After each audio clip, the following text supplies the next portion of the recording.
हमारा next chapter है poverty. Poverty का मतलब हिंदी में पॉवर्टी को गरीबी कहा जाता है। गरीबी क्या होती है? देखो, गरीब पर्सन वो होते हैं जिनकी ज़रूरतें मतलब जो मेन ज़रूरतें हैं जिनकी पूरी नहीं होती, उन पर्सन्स को गरीब कहा जाता है या पॉवर्टी लाइन से अंडर बोला जाता है। Poverty is an inability to fulfil the minimum requirement of life. Poverty का मतलब होता है कि मिनिमम रिक्वायरमेंट ऑफ लाइफ जो है पूरी नहीं हुई। मान लो किसी के पास फूड नहीं है, किसी के पास क्लोथ नहीं है, हाउसिंग फैसिलिटी नहीं है, या किसी के पास एजुकेशन हेल्थ फैसिलिटी नहीं है।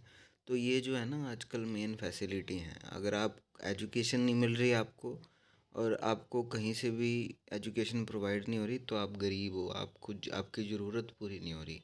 ये है आपकी ज़रूरत है। तो पॉवर्टी की आपको ये डेफिनेशन जो है, ये बस 3 जो लाइनें हैं इसमें लिख लेनी है आपको। पॉवर्टी की डेफिनेशन ये ज़रूरी है। नेक्स्ट है आपका पॉवर्टी के बाद ये इसका जो है, इसके ना कुछ पॉवर्टी के पार्ट होते हैं। ये 2 मीनिंग और लिखने हैं आपको पॉवर्टी के। एक है रिलेटिव पॉवर्टी और नीचे दे रखा है एब्सोल्यूट पॉवर्टी।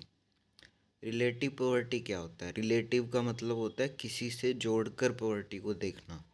अभी मैं एग्जांपल को पहले पढ़ के फिर आपको एग्जांपल देता हूँ। If it refers to poverty in relations to different classes relation और कंट्री।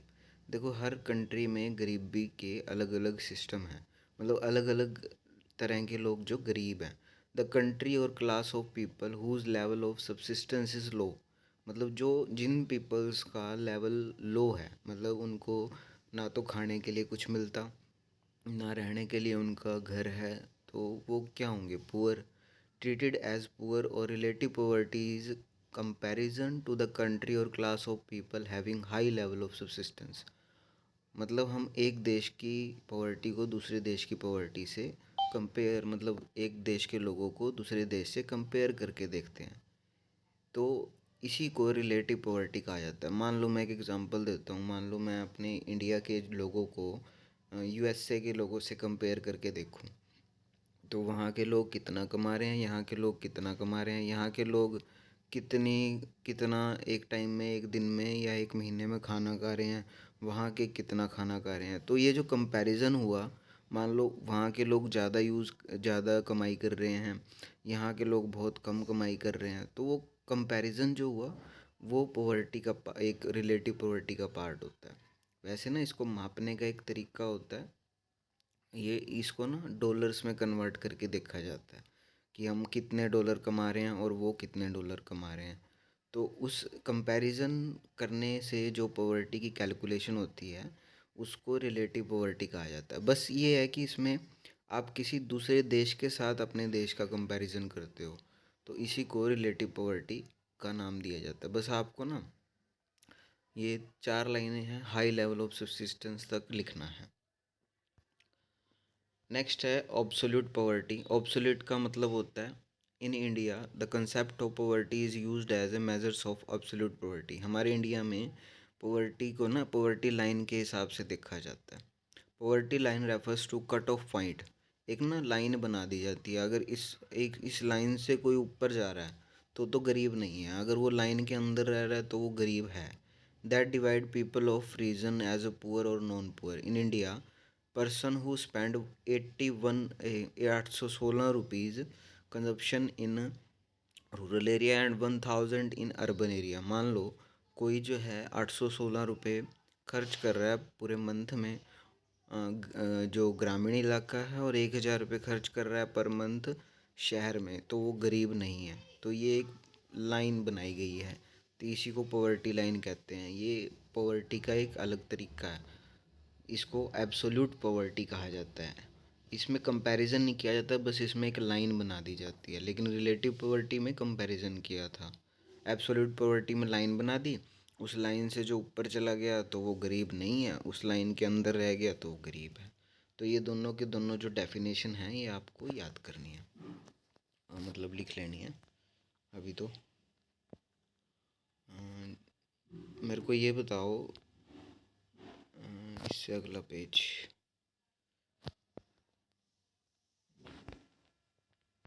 ठीक है। इस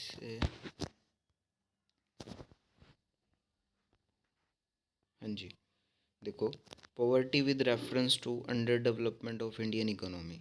देखो हमारा जो भारत है उसकी मतलब गरीब होने के क्या वजह है, हमारा इंडिया जो है वो गरीब क्यों है। सबसे पहला पॉइंट है low level of national product. हमारा जो नेशनल प्रोडक्शन है वो बहुत ही कम है, लो लेवल है। हमारे देश में जो लोग हैं, पॉपुलेशन बहुत ज़्यादा है, प्रोडक्शन है नहीं है, इसीलिए लोगों को अपनी जो मेन रोज़गार की चीज़ें हैं या जो मेन जीने की चीज़ें हैं वो नहीं मिलती हैं। सेकेंड है लो रेट ऑफ ग्रोथ। हमारा जो ग्रोथ है, जीडीपी ग्रोथ है, जीडीपी ग्रोथ का मतलब होता है जो हमारी ग्रोस डोमेस्टिक प्रोडक्शन है, हमारे देश की प्रोडक्शन है, बहुत ही लो है दूसरे देशों के मुकाबले। तो ये भी वजह है, ये आपको पूरे पूरे पॉइंट लिखने पड़ेंगे।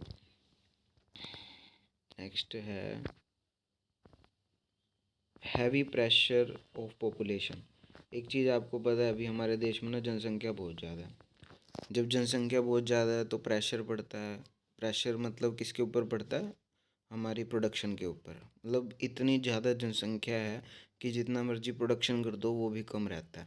मतलब कितने मर्जी चीज़ें बना दो फिर भी लोगों के पास वो चीज़ें नहीं पहुंच पाती, क्योंकि जनसंख्या ही हमारे देश की बहुत ज़्यादा है।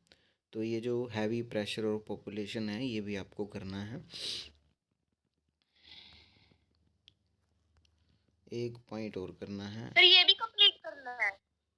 हाँ ये ना इधर तक कर लेना, 121 करोड़ इन 2011 तक कर लेना।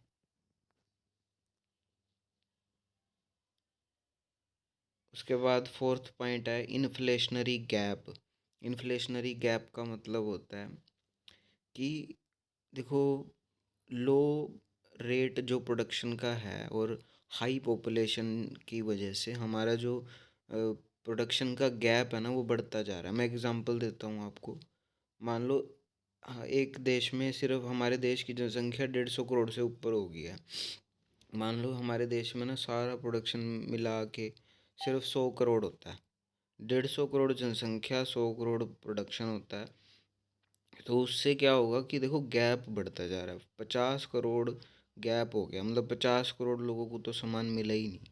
तो ये जो गैप है ना इस वजह से भी हमारे देश में बहुत ही ज़्यादा मतलब गरीबी आती जा रही है, लोगों को सामान मिलता नहीं है। तो ये गैप की वजह से है। फोर्थ पॉइंट ना प्रेशर तक कर लेना बस, प्रेशर्स वर्ड्स दे रखा है वो बस आपको करना है। आज आपको यही टॉपिक करना है, बाकी फिर कराएंगे।